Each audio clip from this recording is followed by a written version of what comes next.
ఇందులోనే నేను అడిగిన క్వశ్చన్ ఉంది.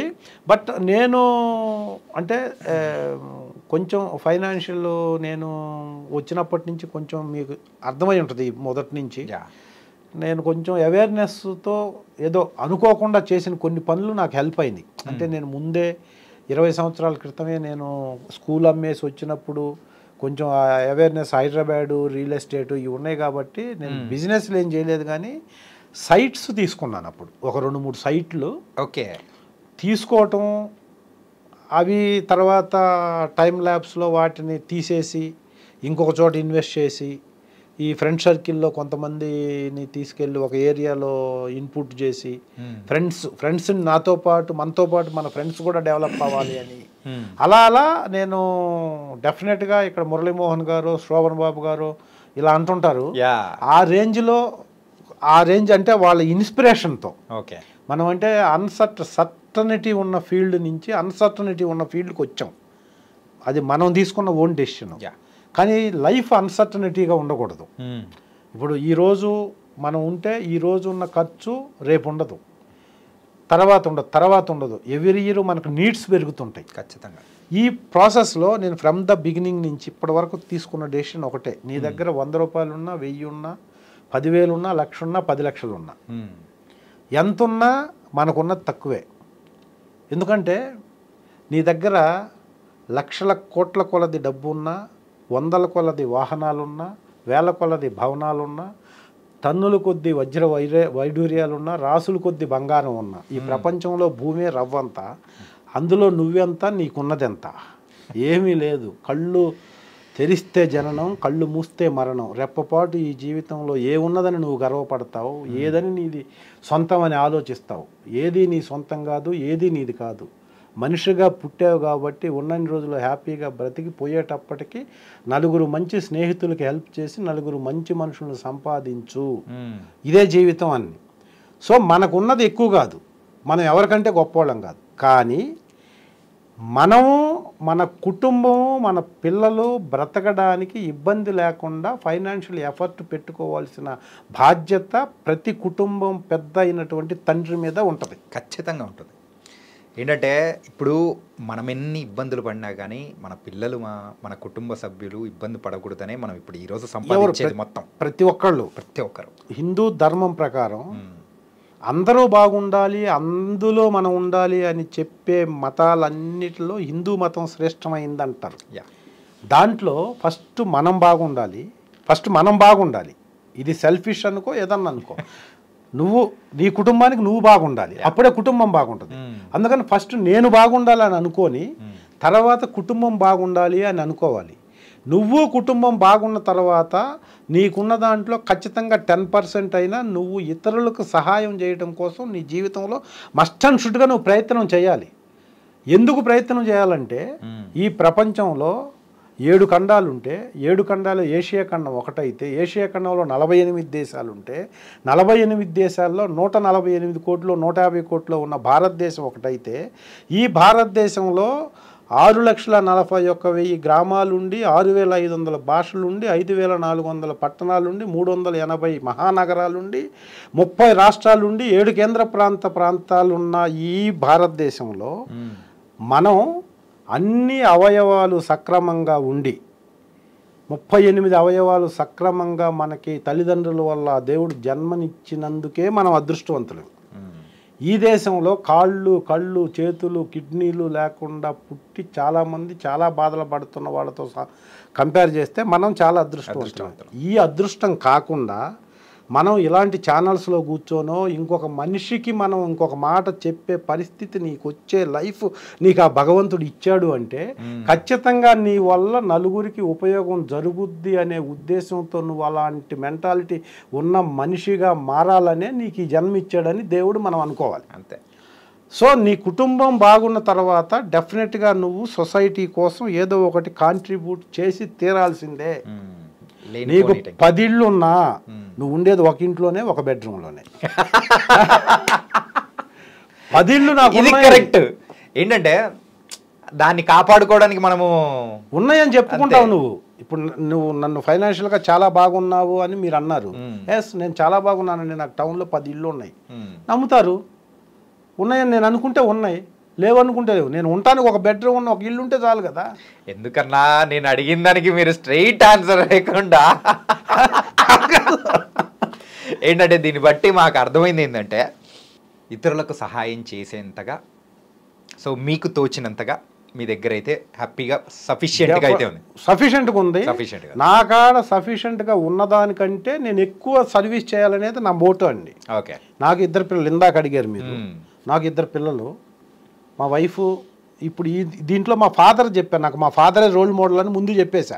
అవన్నీ చేసాడుగా తెలియకుండా నేను ఇక్కడికి రావడానికి నాకు ఆయన ఎంకరేజ్ చేసినట్టు ఆయనకు తెలియకపోయినా నాకు ఫస్ట్ ఇన్స్పిరేషన్ ఎవరంటే మా ఫాదరే, నెక్స్ట్ మా వైఫ్. ఎందుకంటే నేను ఇవన్నీ చెప్పాను, నా హిస్టరీ అంతా చెప్పాను కదా. కానీ మీరు చేసింది ఏంటంటే ప్లానింగ్ చేసుకుంటూ వచ్చారు. అంటే నేను డిపెండెంట్ కాకూడదు మా ఫాదర్ వాళ్ళ పేరెంట్స్ మీద కానీ మా మిసెస్ వాళ్ళ పేరెంట్స్ మీద కూడా. మనకై మనం వచ్చాం కాబట్టి మనమే సర్వే అవ్వాలి ఇక్కడ అని చెప్పి ఇబ్బందులు పడ్డాను నేను. ఆ ఇబ్బందుల్లో ఏ రోజు నన్ను డిస్కరేజ్ చేయకుండా ఫుల్ ఈ అన్సర్టనిటీ ఎటు పోతున్నా ఫ్యామిలీ జరగని పరిస్థితిలో నేను జాబ్ చేస్తాను. తను పీజీ చేసింది అప్పటికు, పోస్ట్ గ్రాడ్యుయేషన్. సో అని తను నిలబడి నన్ను నిలబెట్టింది. ఓకే. సో అందువల్ల ఈ పొజిషన్లో ఉన్నా.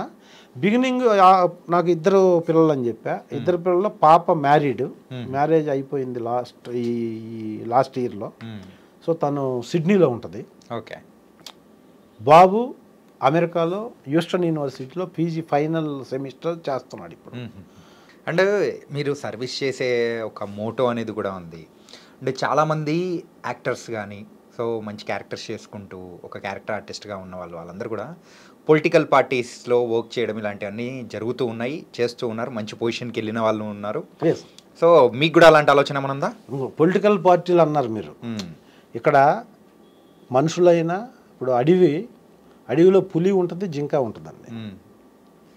జింక పరిగెత్తడం నేర్చుకోవాలి. ఒకవేళ పరిగెత్తకపోతే పులికి ఆహారం అయిపోతుంది. అడవిలో ఉన్న పులి పరిగెత్తడం నేర్చుకోవాలా.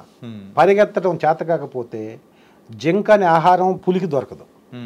సో కాబట్టి అడవిలో 2 జీవులు బతకాలంటే అది పరిగెత్తడం నేర్చుకోవాలి, ఇది పరిగెత్తడం నేర్చుకోవాలి. ఇక్కడ సొసైటీ అనే అడవిలో ప్రతి మనిషి పరిగెత్తడం నేర్చుకోవాలి. అలాగే పొలిటికల్ పార్టీలోకి వెళ్ళాలనుకున్నోడు పరిగెత్తాలి దానికి రీచ్ అవటానికి. సర్వీస్ చేసో లేకపోతే ఇంకా ఏదన్నా మార్గంలో డబ్బు బాగా సంపాదించి ఈ డిపెండెంట్ పోస్టులు అంటే నామినేటెడ్ పోస్టులు కొనుక్కోనో, ఎమ్మెల్సీలు ఉన్నాయి అన్నీ కొనుక్కునేవి. అదో లేకపోతే డైరెక్ట్గా ప్రజలతో దగ్గర అయిపోయి సర్వీస్ చేసుకుంటా ఆ పేరుతో సొసైటీ ప్రెసిడెంట్ నుంచో లేకపోతే విలేజ్లో ప్రెసిడెంట్ నుంచో ఎదగటం అనేది ఒక పద్ధతి. నేను మా కందుకూరులో టీఆర్ఆర్ గవర్నమెంట్ కాలేజీలో 1990లో నాతో పాటు చదివిన డిగ్రీ స్టూడెంట్స్ అందరినీ ఒక గ్రూప్గా మేము ఫామ్ అయ్యి 1990 BA బ్యాచ్ అని పెట్టి ఇక్కడ ఏదైనా చిన్న ప్రాబ్లం వస్తే ఈ ప్రాబ్లంని అక్కడికి తీసుకెళ్ళి వాళ్ళందరికీ దీన్ని ఎలివేషన్ ఇచ్చి ఈ ప్రాబ్లం మీద వాళ్ళ నుంచి కొంచెం ఫండ్స్ తీసుకొని నేను కొంత చేసి నాకు సాధ్యమైనంత వరకు నేను సాటిస్ఫైడ్గా వాళ్ళని ఇంక్లూడ్ చేసి ఇప్పుడే చేస్తున్నానండి. పేర్లు చెప్పేంత గొప్పవి కాకపోవచ్చు, పేర్లు చెప్పేంత గొప్పవి కాదు, కానీ డిఫరెంట్ సెగ్మెంట్లో ఎడ్యుకేషన్కి కానీ లేకపోతే హెల్త్ పరంగా ఏదన్నా వచ్చినా చిన్నవి స్టార్ట్ చేసాం. అంటే చిన్నవి అంటే నా రేంజ్కి మించి, ఓకే, నేను ఇప్పుడున్న కంఫర్ట్ జోన్కి మించి చేస్తున్నా. అది చెయ్యాలి ఖచ్చితంగా, లేకపోతే నాకు ఈ లైఫ్ ఇచ్చుండకూడదు దేవుడు. మెయిన్గా మన ఇండస్ట్రీలో ఎప్పుడు నిరంతరం వర్క్ చేసే వాళ్ళం సడన్గా ఆగిపోయామంటే పిచ్చేది. అన్నీ ఉంటాయి కానీ అన్నీ వస్తాయి అప్పుడు జబ్బులన్నీ. కాబట్టి ఇక్కడ పని ఆగకూడదు. అందుకని నాకు అప్పుడు బ్రేక్ రాలేదు కాబట్టి పెద్ద బ్రేకు. ఇప్పుడు నేను బ్రేక్ కోసం ట్రై చేస్తున్నాను కాబట్టి 25 yearsగా నాన్ స్టాప్గా వర్క్ చేస్తున్నా. ఇప్పటి నుంచి కూడా బ్రేక్ వచ్చినా ఇంకొక 10-15 ఏళ్ళు వర్క్ చేస్తాను డెఫినెట్గా. ఓకే. సో అందుకు హెల్తీగా ఉన్నాం ఒకటి. సో ఇప్పుడు ఈ పొజిషన్ నుంచి ఇంకా పెద్ద బ్రేక్ వచ్చినా రాకపోయినా ఇప్పుడు నేనున్న పొజిషన్ తగ్గకుండా, నేను తీసుకునే రెమ్యునరేషన్ తగ్గకుండా ఉంటే నేను హ్యాపీ. పెరిగితే హ్యాపీ, పెరగకపోయినా నేను అన్హ్యాపీ కాదు. ఎందుకు ఈ రెమ్యునరేషన్ తగ్గకుండా ఉంటే బాగుంటుంది అనుకుంటున్నానంటే, తగ్గకుండా ఉంటే నేను కొంత చేయగలను, డెఫినెట్గా తగ్గదని ఫీల్ అవుతూ తగ్గకుండా ఉంటే ఇదే చేస్తా, పెరిగితే ఇంకా ఎక్కువ చేయాలన్న నా మనస్ఫూర్తిగా నేను మీ ఇంటర్వ్యూ ద్వారా చెప్పేదంటే, నేను సర్వీసులో ఇంకా ఎక్కువ చేసి ఇంకా చేయగలిగిన శక్తి ఆ భగవంతుడు నాకు ఇవ్వాలని నేను మనస్ఫూర్తిగా కోరుకుంటున్నాను మీ ఐ డ్రీమ్ ఇంటర్వ్యూ ద్వారా. ఈ ఇంటర్వ్యూ మీ ద్వారా ఐ డ్రీమ్ ఇంటర్వ్యూ ముగించే ముందు, ఈ దేశంలో మనం ఇప్పటి వరకు దాదాపు ఆస్ట్రేలియా ఖండం అంత అడవిని భారతదేశంలో నరికేసాం, చెట్లను నరుకుతున్నాం, మొక్కల్ని పెంచటం లేదు, కుక్కల్ని పెంచుతున్నాం.